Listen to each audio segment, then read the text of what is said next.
Okay, so, we talk a lot about diet, exercise, sleep, the big three for health. The usual suspects. Yeah, but there's this other thing, hydration, that is just so fundamental. I mean, our bodies are mostly water, but we kind of overlook it sometimes. We really do. And it's way more complex than just, drinking when you feel thirsty. Exactly.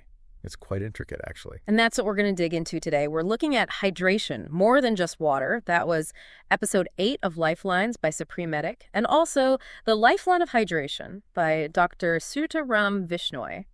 Some really good stuff there. Yeah, good sources. And our mission here really is to get past that basic drink more water advice. We want to explore why it's so critical, how it actually works, Right. and hopefully give you some practical things you can actually use day to day. Understand the impact. Let's do it. So why is it such a big deal? Yeah, where do we start? Well, just think about this. Roughly 60% of your body weight, that's water. 60%. Wow. Yeah. And it's not just hanging out in there. It's actively doing tons of essential jobs. Okay, so break that down for us. What kind of jobs are we talking about? It's clearly more than just quenching thirst. Oh, definitely. Yeah. First big one, temperature regulation. When you get hot, you sweat. Right. That sweat evaporating is what cools your skin, cools your body down. If you don't have enough water on board, that whole system doesn't work right. Okay, so you can overheat much easier. Exactly. It's like your car's radiator running low on coolant can lead to overheating, heat exhaustion, even heat stroke in serious cases. That makes total sense. I think we've all felt that creeping heat when exercising hard. Yeah. What else? What other vital roles? Well, it's basically the body's transport network. Transport. How so? Water carries nutrients and oxygen to every single cell. It delivers the goods. Okay. And at the same time, it's picking up the trash, the waste products. It helps flush them out through your sweat, your urine, your bowel movements. It's this constant delivery and removal service. Huh. Like an internal courier system, constantly working. Yeah. You mentioned digestion and waste removal. Mm-hmm. How does hydration fit in there specifically? It's absolutely fundamental for digestion. Water helps break down your food so your body can actually absorb the nutrients. Right. And importantly, it softens stool, which, helps everything move smoothly, prevents constipation. Not glamorous, but really key for comfort and health. Yeah, definitely important. Okay, what about our brains? Like concentration, mood. Did water play a role there too? Oh, hugely. This is really interesting. Your brain is very water heavy. Is it? Okay. And even just, mild dehydration can mess with how well it functions. You might find it harder to focus. Maybe your memory feels a bit off. Even your mood can dip. That sort of afternoon slump, feeling tired and sluggish. Yeah. It could very well be dehydration talking. Wow. Okay, that's a real eye-opener. Yeah. So maybe reaching for water instead of, another coffee could actually do the trick sometimes. Could definitely help. It just shows how hydration is really, truly a key pillar of health. Non-negotiable, really. Absolutely. Okay, so we need this water. And the obvious source is, drinking water. From a glass, a bottle. Right, that's the most direct route, for sure. But both our sources kind of emphasize this idea that it's more than just water. So there are other ways we hydrate. Yeah. Definitely. Plain water is obviously top of the list, and there are general guidelines, What are those recommendations, roughly? The National Academies of Sciences, Engineering, and Medicine, they give some ballpark figures. For men, it's around 3.7 liters a day, which is about 125 ounces. Okay. And for women, about 2.7 liters or 91 ounces. But, and this is important, that's total fluids. Total fluids, meaning? Meaning it includes everything you drink: water, tea, juice, milk, and the water you get from food. Right. That's a key distinction. And I guess those are just averages, right? Individual needs must vary. Oh, totally. How active you are makes a huge difference.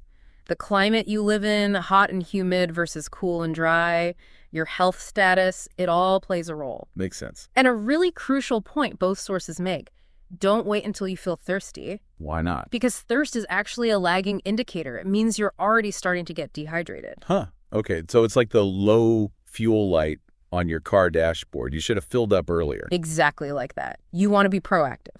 Okay. So if we're not just relying on chugging water, what else contributes significantly? You mentioned food. Yes. Food is a big one, especially fruits and vegetables. A lot of them have incredibly high water content. Right, like watermelon. Everyone knows that one. What else? Give us some hydrating heroes.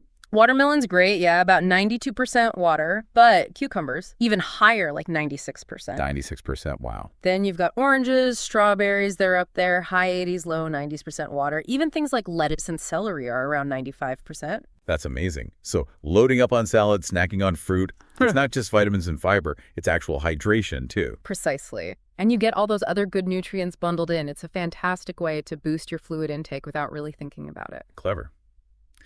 Okay, what about other drinks besides plain water? Lots of options there too. Herbal teas, things like chamomile, peppermint. They're a great caffeine-free hydrating choices. Coconut water is interesting because it's naturally rich in electrolytes. Like potassium. Exactly. Potassium, sodium, minerals that help regulate fluid balance, so it can be good after you've sweat a lot. Okay. Infused water, just adding fruit or herbs to water, makes it tastier, might encourage you to drink more. Even milk counts towards hydration, plus you get calcium and protein. So a wider range than I might have thought. What about the ones that get a bit of a bad rap? Coffee, energy drinks, alcohol. Yeah, that's a fair question. Caffeine and alcohol can act as diuretics. Meaning they make you pee more. Basically, yes. They can increase urine output, which means you lose fluid faster. So if you drink a lot of them without balancing it with water, they can contribute to dehydration. So it's about moderation. That morning coffee isn't going to wreck your hydration. Probably not, no. But, maybe don't rely only on coffee all day. And definitely wise to drink extra water if you're consuming alcohol. Balance is key. Got it. Okay. There was one other category mentioned. Soups and broths. Ah, yes. Often overlooked. Soups and broths can be really hydrating. They're easy to digest, and they often contain electrolytes, like sodium from the broth. And probably quite comforting when you're feeling unwell, too. Exactly. A nice bonus. So lots of ways to get fluids in.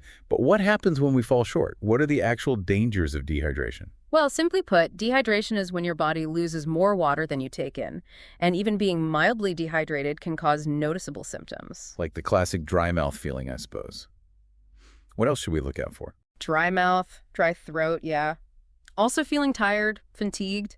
Your urine might be darker yellow than usual. That's a big sign. Okay. Feeling dizzy, lightheaded. Even headaches can be triggered by not having enough fluids. Right. Those all sound pretty common, actually. Yeah. But what about, like, chronic long-term dehydration? Are there more serious consequences? Unfortunately, yes. If you're constantly a bit dehydrated, it can contribute to some significant health issues over time. Such as? Kidney stones are a big one.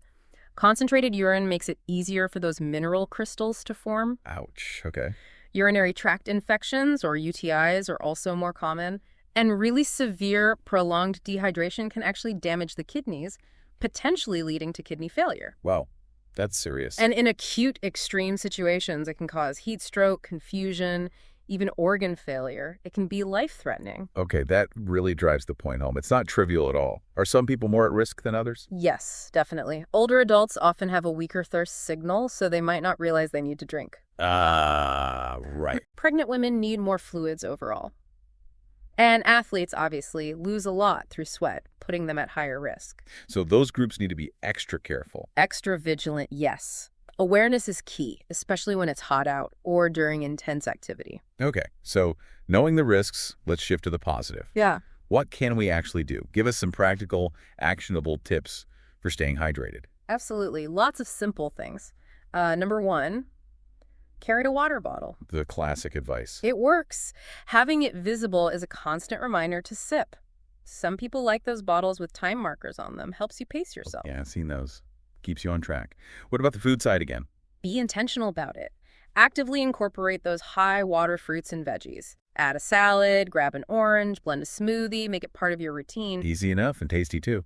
What about timing? Is there a best time to drink water? Well, starting your day with water is a great habit. You're naturally a bit dehydrated after sleeping, so it helps rehydrate and kind of wakes up your system. Okay, good tip. And the big one we already mentioned, drink before you get thirsty.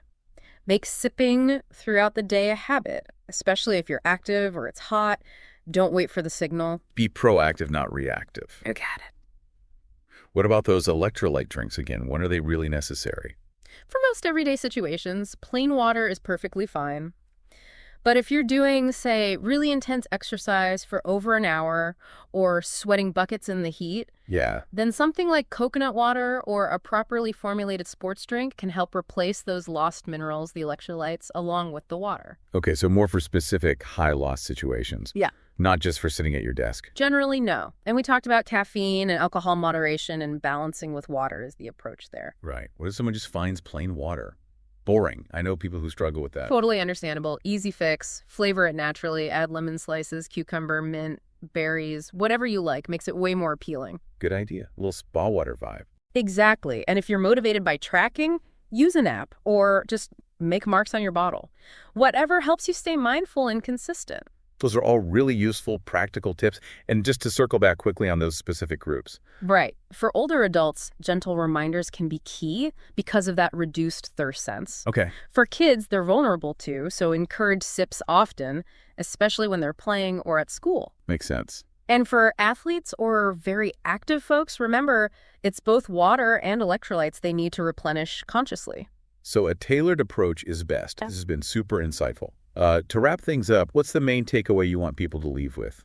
I think the core idea is that hydration isn't just one thing. It's multifaceted, it comes from various sources, and it's just absolutely crucial for your overall health. It's not just an add-on, it's fundamental. Right. It's more than just water, involves food too, and it's about being proactive, listening to your body, or actually drinking before your body screams at you. Exactly. So maybe take a second, reflect on your own habits. Are there small tweaks you could make? Little changes can have a big impact. Definitely. Think of that water as a true lifeline, keeping everything running smoothly inside. It really is. So here's a final thought to leave you with. Beyond these tips about water bottles and cucumbers, what underlying lifestyle factors, maybe stress, maybe your specific job, maybe medications might be influencing your unique hydration needs in ways you haven't really considered before? Something to chew on or maybe sip on. Good work. Thanks for diving deep into hydration with us today.